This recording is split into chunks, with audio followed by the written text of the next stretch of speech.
fallait s'en douter, l'organisation de cet événement représente un très gros travail. Heureusement, les amis de toujours sont là. GG, le président de l'association, et Alain Hu, un ami triathlète présent depuis le défi du Téléthon 91, m'épaulent de main de maître. Quelques autres, comme Gérald de Noël, avec qui j'avais fait le Paris-Rome, ou Gérard Lezay, le caméraman prof de gym, nous aident ponctuellement. Nous nagerons à la piscine de Montgeron, que je connais bien puisque je suis licencié au club nautique de la ville. Pour la partie cyclisme, afin de ne pas rapidement tomber dans l'ennui, nous avons décidé d'utiliser plusieurs circuits. Le week-end, nous roulerons sur Montgeron, puis sur Hyères. La nuit, nous avons opté pour un circuit dans Paris.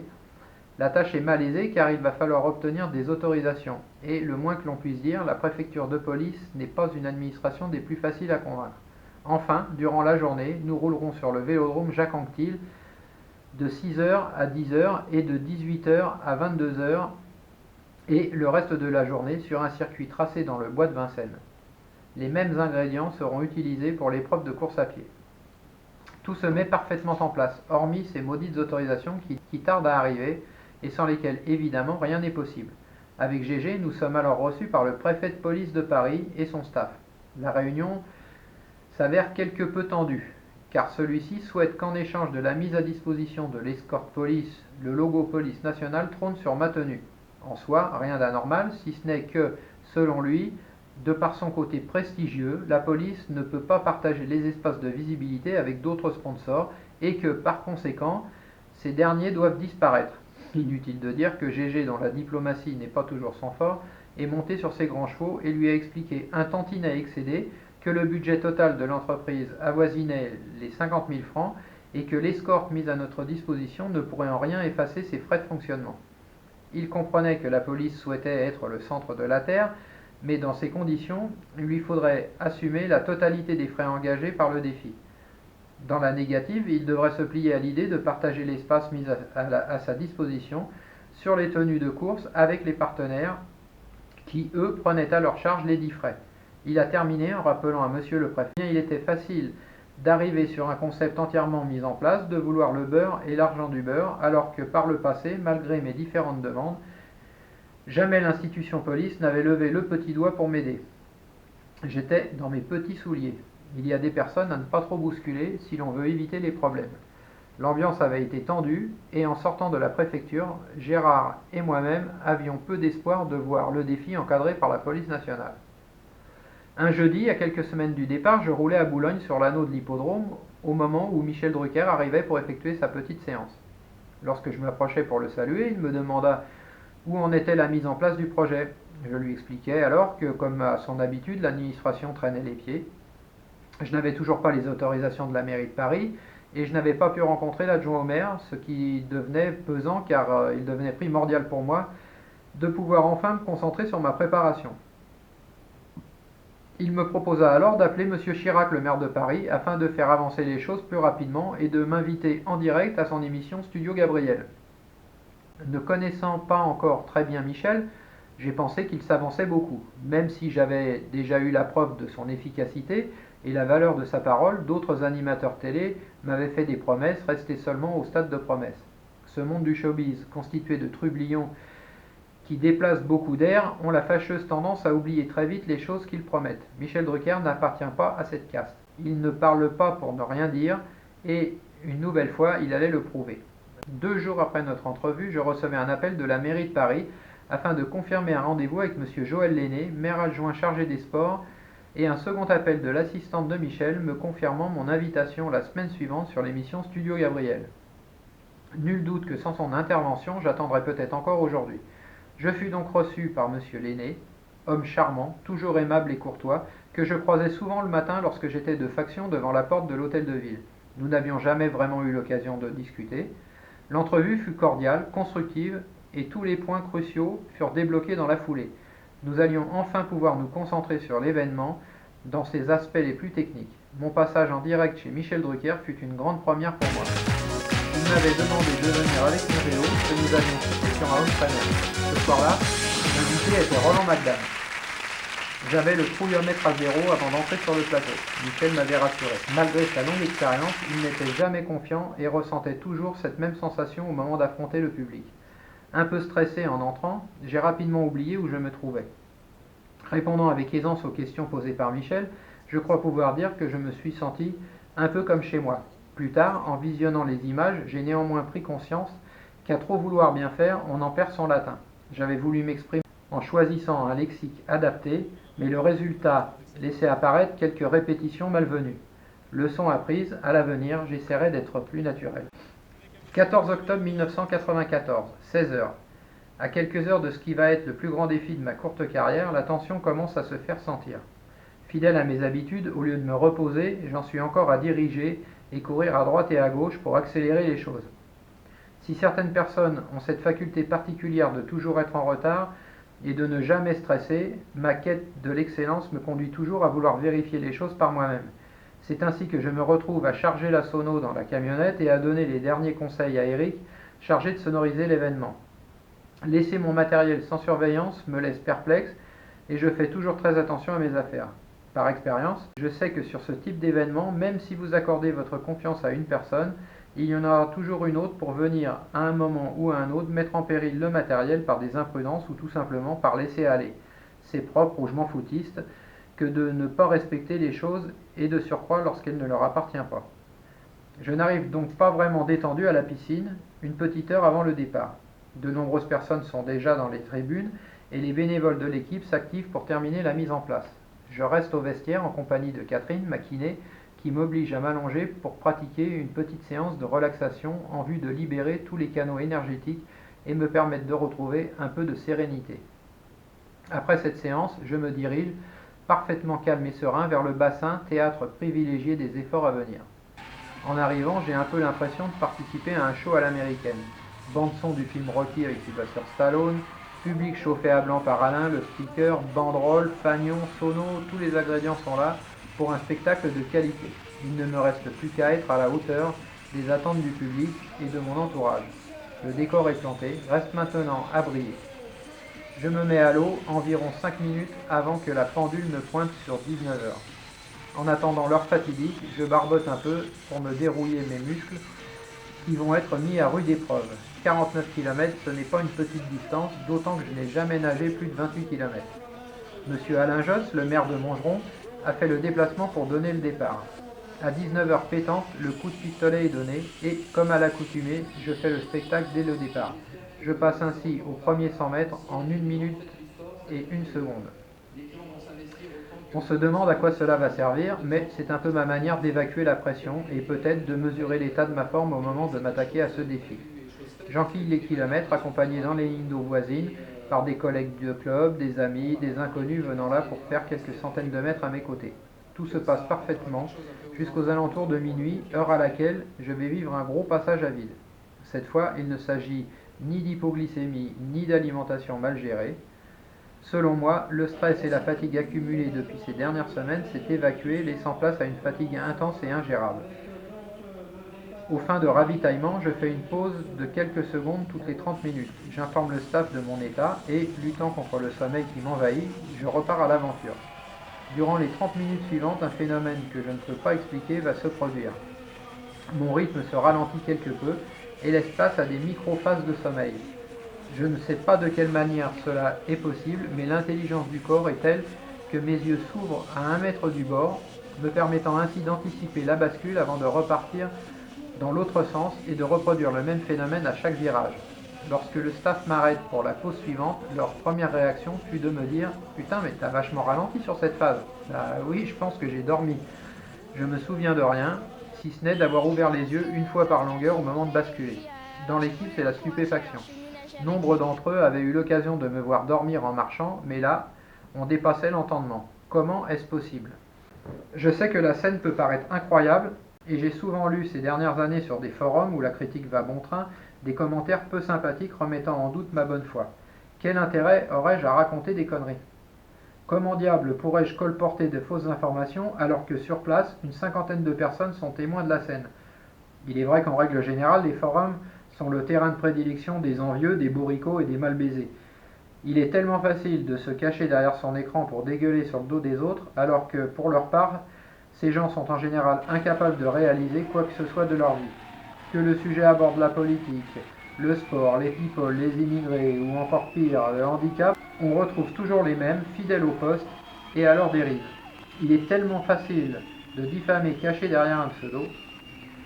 Après 17 heures et 1 minute, je viens à bout de ces 49 km 400.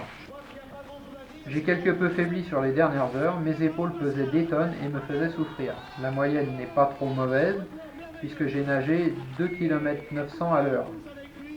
C'est un peu en deçà de mes prévisions, mais il faut s'en accommoder. Avant de sauter sur mon vélo, je m'octroie un petit temps de repos. Réveillé depuis plus de 30 heures, la route est encore longue. Une bonne douche, un massage, un repas chaud et je m'allonge quelques minutes. J'étais censé dormir 1 heure et demie, mais impossible de trouver le sommeil. Il est donc temps d'enfourcher mon destrier. Devant la piscine, un joli peloton d'une vingtaine d'unités m'attend. Nous sommes en octobre, mais le soleil est présent, et ce sera donc cuissard et maillot manche courte pour tout le monde. Après les traditionnelles photos en présence de Monsieur le maire, le groupe se met en marche, en avant pour 2340 km. Pour cette fin d'après-midi, nous allons tourner sur une boucle dans le quartier de Montgeron. Nous nous y rendons escortés par la police municipale de la ville. Le circuit fait environ 3 km et déjà nous roulons comme des jobards. À croire que nous participons à une coursette de village qui va durer à peine 2 heures. Sur le bord de la route, le staff s'égosille en tentant de me faire entendre raison afin que je respecte les tableaux de marche sans brûler les étapes. Mais la situation est grisante.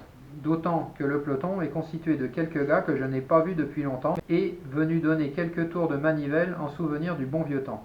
A noter que, malgré la présence de tous ces garçons, je dois garder la tête du peloton et ne pas profiter du phénomène d'aspiration, ce qui sera une violation du règlement de la Fédération internationale d'ultra-triathlon. Avec l'habitude, ce n'est pas vraiment un problème, d'autant que leur simple présence à mes côtés est suffisante pour me motiver. En fin de journée, direction Vincennes pour prendre nos quartiers à la Cipale. Une partie du staff a déjà été installée. Les tentes, la cuisine et tout ce qui va être nécessaire à la vie sur place pendant plus de 10 jours. Une sacrée organisation. Comme prévu, nous allons tourner sur ce site jusqu'à 22 heures environ, heure à laquelle nous prendrons la direction de Paris intramuros pour tourner sur la boucle que la préfecture a finalement accepté de nous laisser emprunter. Nous avons également eu l'agréable surprise de voir débarquer des collègues de la police nationale spécialement affectés à l'épreuve durant les 10 jours de course. Par ailleurs, une escorte motocycliste composée de 2 motards pendant la journée, renforcée la nuit d'un véhicule léger composé de fonctionnaires issus de mon lieu d'affectation, la compagnie sportive, est mise à notre disposition. Cette structure, composée de sportifs de haut niveau de la police, est en général affectée à des tâches bien particulières, comme par exemple se tenir sur la pelouse du Parc des Princes lors des grands matchs, ou encore être en surveillance sur les toits ou dans les égouts lors de déplacements officiels du président de la République ou de personnalités importantes. J'imagine alors que leur affectation à ma protection doit ravir l'officier X dont je vous ai parlé plus haut. Beaucoup de collègues se sont joints à nous ce soir-là. Il est vrai que pédaler dans la capitale sous protection policière et de nuit n'est pas une chose habituelle.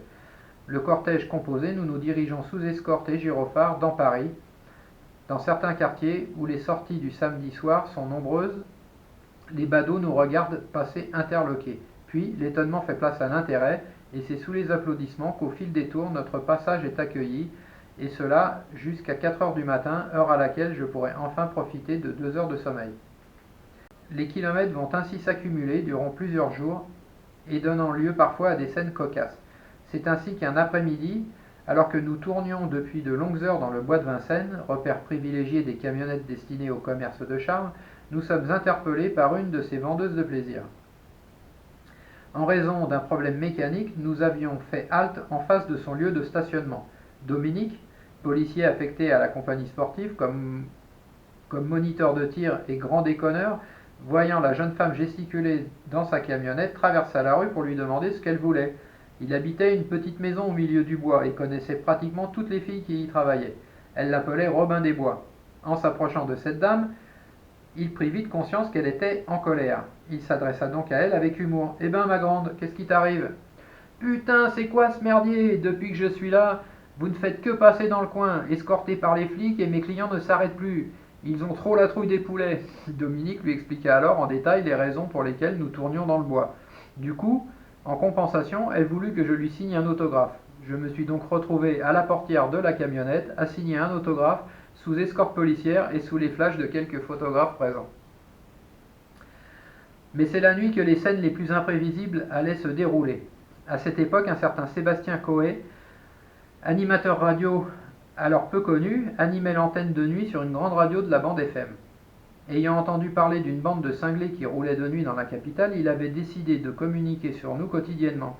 Ainsi, chaque soir, il contactait le staff, puis le résumé de la journée à l'antenne en invitant les gens à venir nous voir ou nous encourager sur le bord de la route. Les portables n'étant à l'époque réservés qu'à une minorité de privilégiés, nous n'avions aucun moyen de réaliser des directs. La quatrième nuit fut une des plus difficiles. J'étais fatigué et je luttais difficilement contre le sommeil. Lourdes, mes paupières avaient tendance à se fermer toutes seules. C'est un des cas où les cyclistes qui m'accompagnent ont un rôle prépondérant, notamment celui de toujours me tenir la conversation pour m'aider à rester éveillé. Depuis le départ, je n'avais pas dormi plus de 8 heures au total, et chaque nuit devenait de plus en plus difficile à traverser. Cette nuit-là, nous avions décidé de rouler jusqu'à 5 heures avant de rentrer dormir un peu. Il était environ 2 heures du matin et j'étais râpé. Mes yeux se fermaient, ma tête tombait. Autour de moi, je n'entendais plus que des bruits sourds. Je percevais les paroles de mon frère Jean-Luc. « Allez Pascal, ouvre les yeux. Allez Pascal, faut pas dormir. » Mais celle-ci me semblait de plus en plus lointaine. Seule l'approche de certaines courbes m'obligeait à rester vigilant et à me concentrer. Mais il arrive un moment où, sans savoir vraiment pourquoi, on se sent en sécurité et on s'abandonne à Morphée qui vous tend les bras et vous appelle à la rejoindre dans la douceur cotonneuse du sommeil. À cet instant précis, nous sommes rue de Rivoli et patatrac! Rencontre du troisième type avec le bitume dur et froid de la capitale. Le cortège s'arrête alors et tout le monde s'inquiète. « Qu'est-ce qui t'est arrivé ?» répète-t-il en chœur. Assis sur mon cul, au milieu de la rue de Rivoli, j'éclate de rire. « Waouh, ça réveille !» Je venais de céder à la tentation. Morphée m'avait bien berné. Croyant m'abandonner à sa douceur, j'ai finalement ramassé une des plus belles gamelles de ma carrière, mais plus de peur que de mal. J'ai laissé un peu de vernis sur la route et, paradoxalement, ce soleil m'a envoyé une décharge d'adrénaline qui m'a permis de pousser jusqu'à 5 heures du matin. La dernière nuit de vélo fut également mémorable. Une cinquantaine de kilomètres restent à effectuer avant de boucler l'épreuve cycliste. La pluie avait fait son apparition et tout le monde était quelque peu tendu. Nous remontons la rue Royale en direction de la Concorde. Il est environ 3h30 du matin. À l'avant, les motards, gyrophares allumés, nous précèdent d'une trentaine de mètres. Au carrefour de la rue Saint-Honoré, ils font signe à un taxi venant de la droite de marquer l'arrêt pour laisser passer le cortège. Cet abruti, qui doit rêver à son lit ou je ne sais trop quoi, ne respecte pas l'injonction et nous coupe la route. La moitié du peloton se retrouve sur le cul au milieu du boulevard. Ni une ni deux, j'abandonne mon vélo, j'ouvre la portière du Lascar et je lui emplâtre une demi-livre sur le pif. Je suis vraiment très en colère. Même si la visibilité est mauvaise, car il brouillasse un peu, deux motos gyrophares allumés ne peuvent pas se rater. Comment des pseudo-professionnels de la route comme les taxis peuvent-ils être incapables de respecter les commandements des motards de la police? Alain est blessé à l'épaule et son vélo tout neuf est en croix. Quelques bobos pour les autres, mais dans l'ensemble rien de grave. Nous décidons donc de faire retour sur la Cipale pour effectuer les quelques kilomètres restants. Je suis à bloc. La pression mise sur ce danger public me donne des ailes. Retransmettait sur la piste béton du Vélodrome, j'effectue les derniers tours à plus de 45 km/h. Cette fois encore, je me fais passer une soufflante, mais sur ce type de raid au long cours, il faut aussi se faire plaisir de temps en temps en lâchant les chevaux. La partie cycliste est terminée, place à la course. Il y a un peu de tension au sein du groupe, la fatigue se fait sentir. Les gars sont malheureusement comme des gamins, chacun veut être présent le plus longtemps possible et personne ne pense à aller dormir. Inévitablement, au bout d'un moment, rien ne va plus. Pour couronner le tout, certains ont eu la bonne idée d'amener de l'alcool. Du coup, même si l'équipe est composée d'un certain nombre de collègues policiers, censés pouvoir montrer l'exemple, ça chime un peu. Je me demande même si ce ne sont pas les pires. Pour ne rien arranger, cet état second donne des ailes à certains, à tel point qu'ils prennent des décisions susceptibles de mettre en péril le résultat du défi, ce dont nous ferons l'expérience. Depuis le début, Gilles Vallat, mon kiné, fait des allers-retours matin et soir entre son cabinet et le lieu de l'épreuve pour pratiquer un massage avant que je n'attaque la course à pied. À ce moment-là, je ne ressens aucune douleur particulière et la course devrait bien se passer, même si, sur 550 km, j'ai toutes les chances de me blesser à un moment ou à un autre. Le plus tard sera le mieux. Avant de repartir, Gilles nous fait savoir, à l'équipe et à moi-même, qu'à la moindre alerte, il doit être prévenu, il ferait en sorte d'être sur place dans l'heure. Les premiers kilomètres s'enchaînent bien, il fait beau pour un mois d'octobre et l'ambiance au sein du groupe est excellente. Après un premier marathon bouclé en 4 heures, l'équipe décide que je fasse une halte pour me ravitailler. Depuis quelques kilomètres, je ressens une petite contracture au mollet. S'il n'y a rien d'inquiétant pour l'instant, il ne faut pas jouer avec le feu. Aussi, je demande à ce que Gilles soit prévenu. Il saura sans doute trouver la solution. À cette époque, nous n'utilisons pas encore les chaussettes de contention qui permettent maintenant de maintenir les muscles en compression et surtout de drainer au fur et à mesure de la course. Sans nouvelles de Gilles, je réitère ma demande. Là, on me sert un baratin.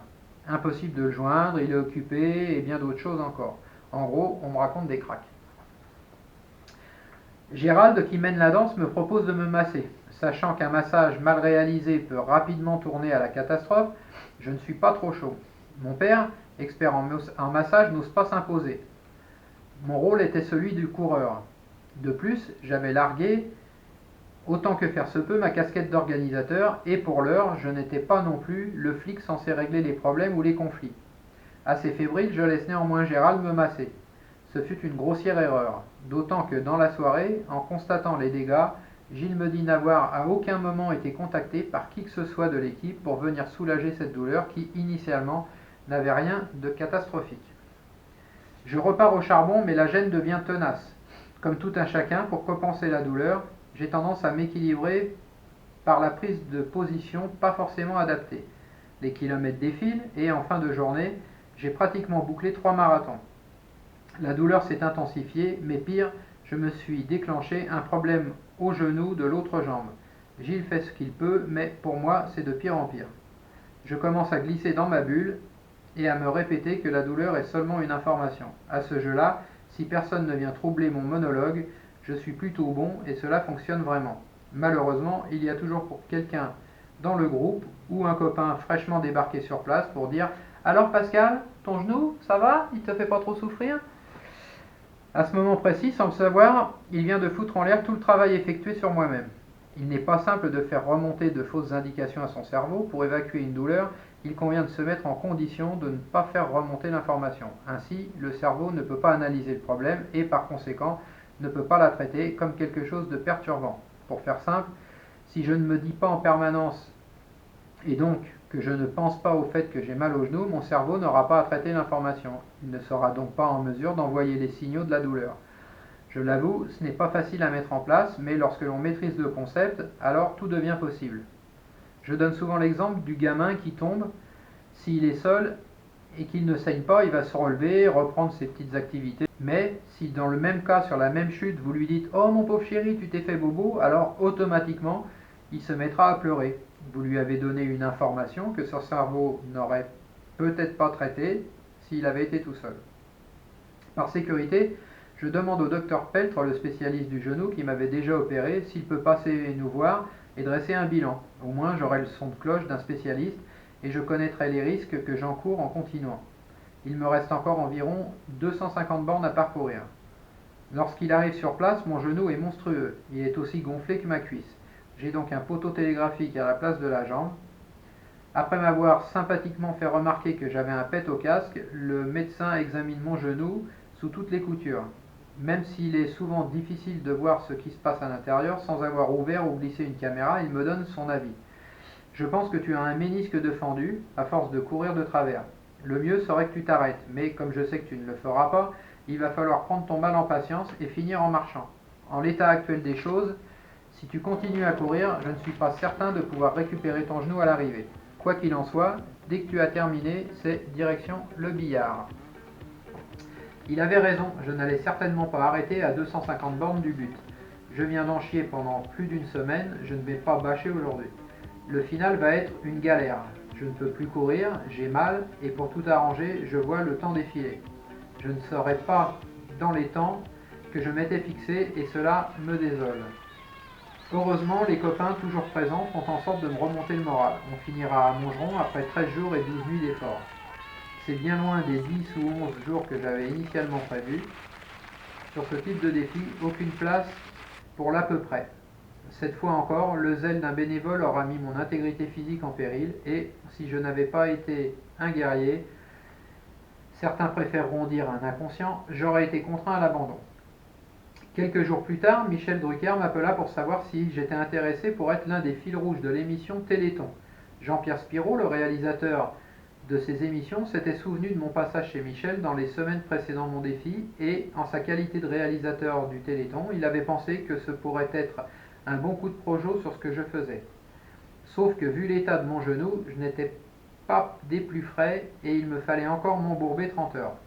Je pris donc la tâche de mon médecin et de mon kiné pour connaître leur avis. C'est une belle opportunité, il faut foncer. On va faire en sorte que le genou tienne jusque-là. Vamos! Il fallait maintenant se mettre d'accord avec la télévision car là encore on ne fait pas ce que l'on veut et il faut s'adapter à leurs moyens techniques. J'allais donc pendant 30 heures enchaîner les triathlons dits sprint avec la spécificité de faire le vélo sur un home trainer et la course à pied sur un tapis électrique.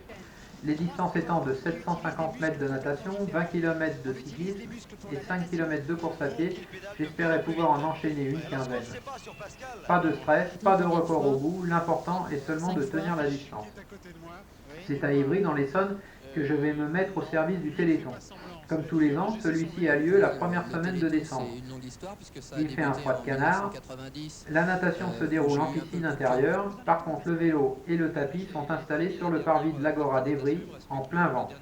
Durant ces 30 heures, je vais bénéficier de 9 passages en direct. Interviewés tour à tour par Claude Sérillon, Michel Drucker, Marie-Laure Aubry, Thierry Beccaro, Gérard Rolf et bien d'autres, j'aurai la chance d'être mis en lumière quelques semaines après mon défi catastrophe. Une fois encore, je peux dire un grand merci à Monsieur Michel Drucker. En février 1995, je suis reçu en grande pompe à l'Hôtel de Ville de Paris pour être décoré de la médaille de vermeil de la Ville de Paris. En l'absence du premier magistrat de la ville, c'est Monsieur Joël Lenné, son adjoint au sport, qui me remet cette distinction. J'aurais pourtant apprécié d'être décoré par Monsieur Jacques Chirac, que j'appréciais énormément. Il avait toujours un geste ou une parole sympathique à notre égard, simple gardien de la paix. Un soir, j'étais en faction devant la porte principale de l'hôtel de ville, lorsqu'un coursier arriva avec un pli à remettre à Monsieur Chirac. Après en avoir informé le chef de poste, celui-ci me demanda de lui monter immédiatement le pli dans ses appartements. Je prends alors le grand escalier et je frappe à la porte. Monsieur Chirac en personne vient ouvrir. Je me retrouve face à ce grand bonhomme en charentaise, vêtu d'un pyjama sur lequel il avait pris soin d'enfiler une robe de chambre. Je le salue et lui tends le pli. Il me remercie et s'attarde sur mon uniforme. Vous êtes bien jeune pour porter la valeur militaire, mon garçon. À quelle occasion l'avez-vous eu? Je lui explique alors en quelques mots mon parcours militaire et à mon grand étonnement, il me tient la conversation durant une bonne dizaine de minutes. De tous les politiques qu'il m'ait été donné de croiser lorsque j'étais en uniforme, il a été le seul à toujours nous saluer. Très respectueux des policiers, avant tout, je crois assurément qu'il aimait les gens. Au moment de me remettre cette distinction, M. Lenné souligne qu'avant moi, seul Alain Mimoun, Bernard Hinault et Marie-Josée Pérec avaient eu cet honneur. Pour un gardien de la paix qui servait de plante verte devant la porte du bâtiment, c'est une vraie consécration. Cette même année, je fais mes premiers pas en politique. Hier, un jeune énarque vient d'être parachuté sur la ville pour contrer l'inefficacité du maire en place. En quelques semaines, nous entendons beaucoup parler de lui et il semble que sa façon d'aborder la politique soit complètement différente de celle de ses adversaires. En homme intelligent, il cherche d'abord à savoir ce qui se passe sur la ville, qui est en ligne de mire, de qui l'on parle. C'est ainsi qu'il entend parler de moi. Par les réseaux, nous sommes amenés à nous rencontrer lors d'une petite réunion organisée chez une amie. Me voilà donc en présence de Monsieur Nicolas Dupont-Aignan, homme à l'apparence sympathique, et même si rapidement on s'aperçoit que nous ne sommes pas du tout du même monde, le courant passe bien. Il nous expose sa vision de la politique à développer sur la ville de hier, ses idées et ses ambitions. Son discours m'intéresse et, lorsqu'en fin de réunion il me demande si je serais intéressé pour rejoindre son équipe de campagne, spontanément je lui donne mon accord.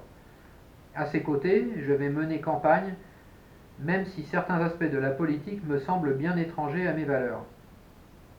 J'ai beaucoup de mal à dire oui si je pense non, ou à faire des sourires aux personnes que je n'apprécie pas. Disons-le, faire le faux cul, mais difficile.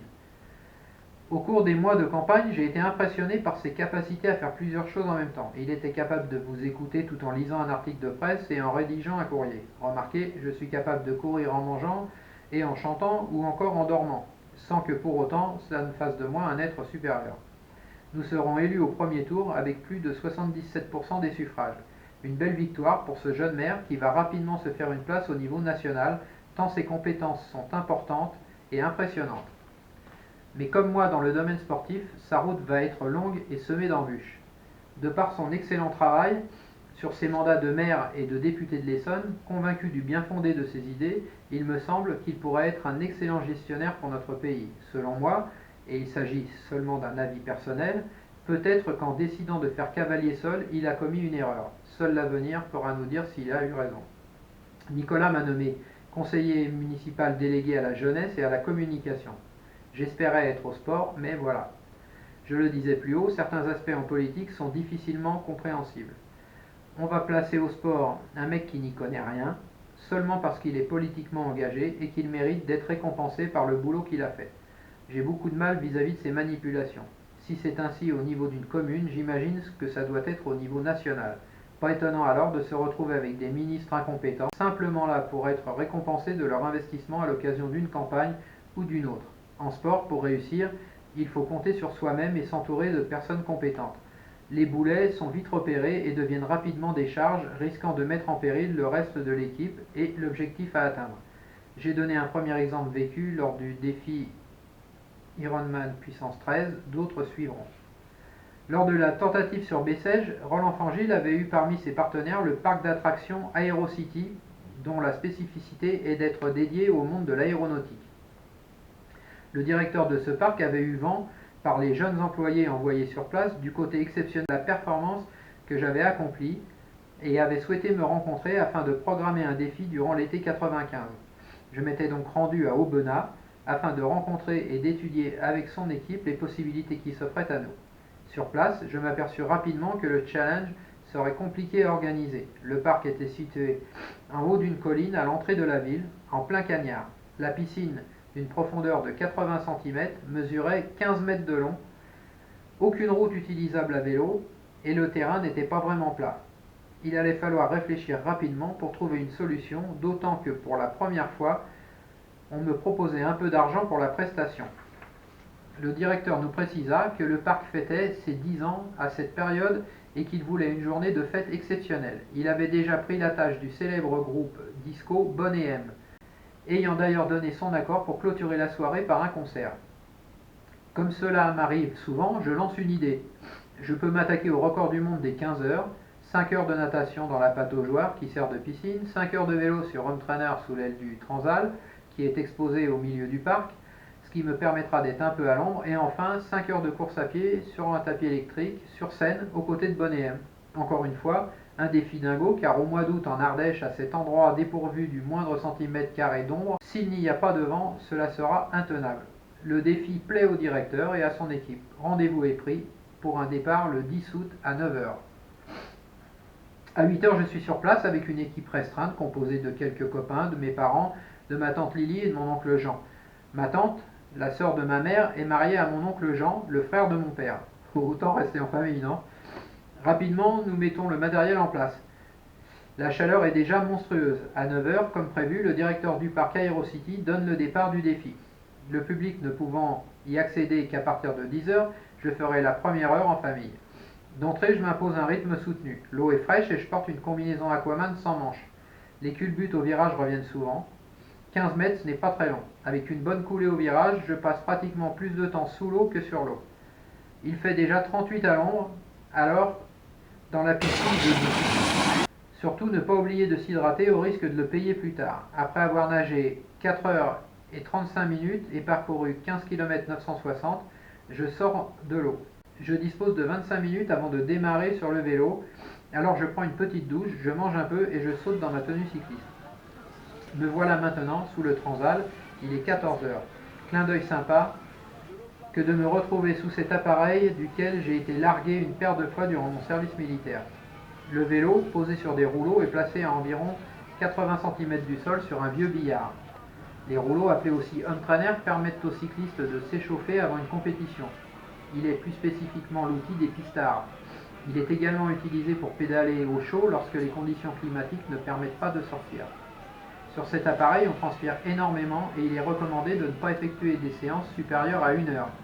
Je vais pédaler pendant 5 heures. L'aile du Transal me fait un peu d'ombre, mais l'air est vraiment irrespirable. Mon père et mon oncle essayent tant bien que mal de me faire du vent avec de grands morceaux de plastique rigides. Il y a beaucoup de monde et des barrières ont été disposées pour que la proximité des spectateurs ne m'empêche pas de respirer. Des magiciens sont également de la fête. Ils arpentent le parc depuis le matin et profitent de ma présence en ce lieu pour réaliser des tours aux personnes présentes.